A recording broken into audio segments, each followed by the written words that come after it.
Hi friends, మనం ఈరోజు time travel నిజంగా చేసిన ఒక వ్యక్తి గురించి తెలుసుకోబోతున్నాం. 2030 సంవత్సరం నుంచి టైం ట్రావెల్ చేసి 2000 సంవత్సరంలోకి వచ్చాడని ప్రచారం జరిగింది.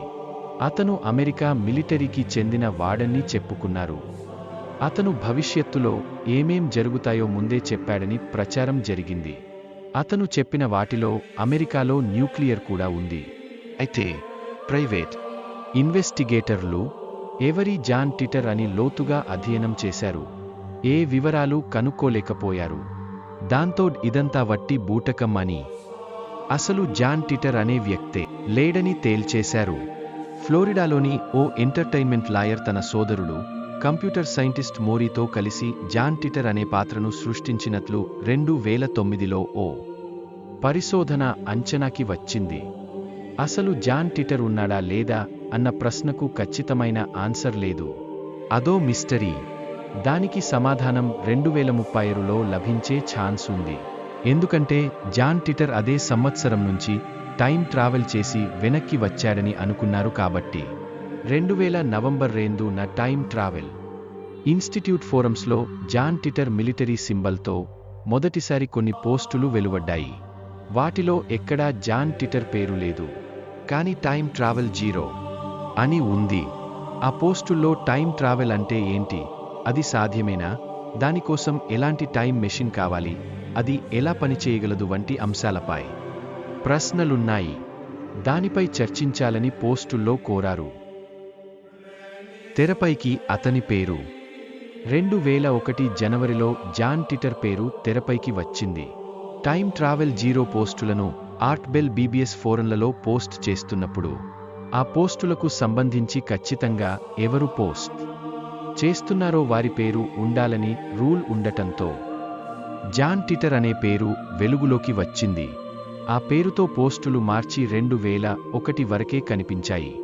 మళ్లీ 2003లో పాత పోస్టుల్ని రకరకాల వెబ్సైట్లు తెరపైకి తెచ్చాయి. వాటిపై కథనాలను అల్లుకున్నాయి. కానీ ఆ కథనాల్లో చూపించిన పోస్టుల్లో చాలా వరకు అసలైనవి కావని తేలింది. నిజంగా ఆ వ్యక్తి టైం ట్రావెల్ చేశాడా? తాను చేసే ఆన్లైన్ పోస్టుల్లో జాన్ టిటర్ తాను అమెరికా సైనికుడిని అని, 2036 నుంచి వచ్చానని, తనది ఫ్లోరిడాలోని తంపా అని చెప్పుకున్నాడు. తనను ప్రభుత్వ టైం ట్రావెల్ ప్రాజెక్టుకు నియమించారని, IBM 5100 కంప్యూటర్ను తెమ్మని 1975 కాలానికి పంపారని చెప్పాడు.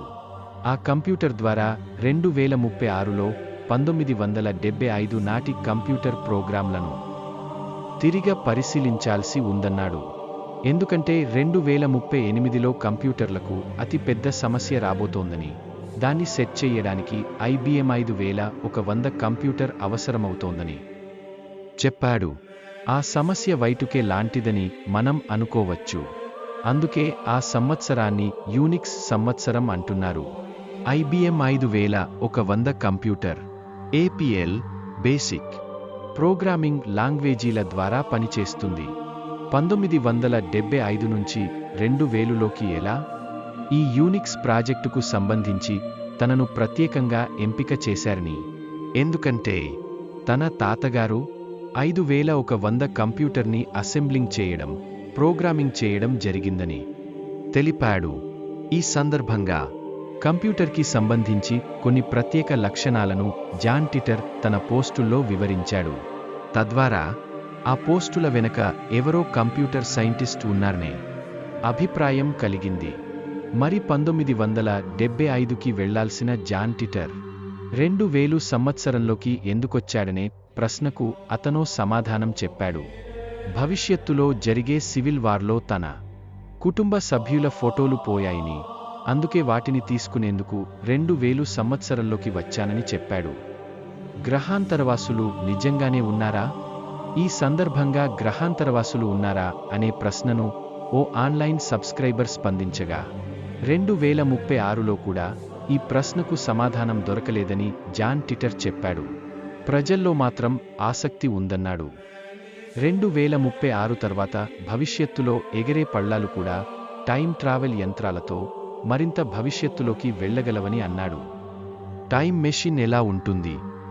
జాన్ టిటర్ తాను ఎలాంటి టైం మెషిన్లో వెనక్కి వచ్చింది కొన్ని సందర్భాల్లో చెప్పాడు. అదో కదలకుండా ఉండే యంత్రం అని చెప్పాడు. అది వ్యక్తులను ఓ చోటి నుంచి మరో చోటికి తాత్కాలికంగా తరలిస్తుందని చెప్పాడు. దానికి పైన 2 స్పిన్లు ఉంటాయని, అవి గెరగెరా తిరుగుతాయని తెలిపాడు. అలాగే దానికి 2 మాగ్నెటిక్ హోసింగ్ యూనిట్లు, electron injection, cooling, X-ray venting system, gravity సెన్సార్లు, 4 సెసియం క్లాక్ లు, 3 కంప్యూటర్ యూనిట్లు ఉంటాయని వివరించాడు. మాయమైన జాన్ టిటర్. ఇన్ని కబుర్లు చెప్పిన జాన్ టిటర్ సడెన్గా పోస్టులు పెట్టడం మానేశాడు. 2001 మార్చిలో అతని ప్రస్తావన ముగిసింది. ఆ తర్వాత అసలు జాన్ టిటరే లేడనే వాదన బలపడింది. అయితే ఇప్పటికీ చాలామంది దీన్ని పూర్తిగా ఖండించలేక ఆలోచిస్తూ ఉంటున్నారు. 2036లో జాన్ టిటర్ నిజంగానే టైం ట్రావెల్ చేస్తాడని నమ్ముతున్నారు. ఈ విషయాలన్నీ తెలిసి కూడా అమెరికా ప్రభుత్వం నిజాలు చెప్పట్లేదనే వారు ఉన్నారు. ఇలా ఈ క్యారెక్టర్ ఓ మిస్టరీగా మిగిలిపోయింది. ఇలాంటి వీడియోలు మరిన్ని కావాలనుకుంటున్నారా? అయితే మీరు చేయాల్సింది ఒక్కటే, మన ఛానల్ని సబ్స్క్రైబ్ చేసుకోండి.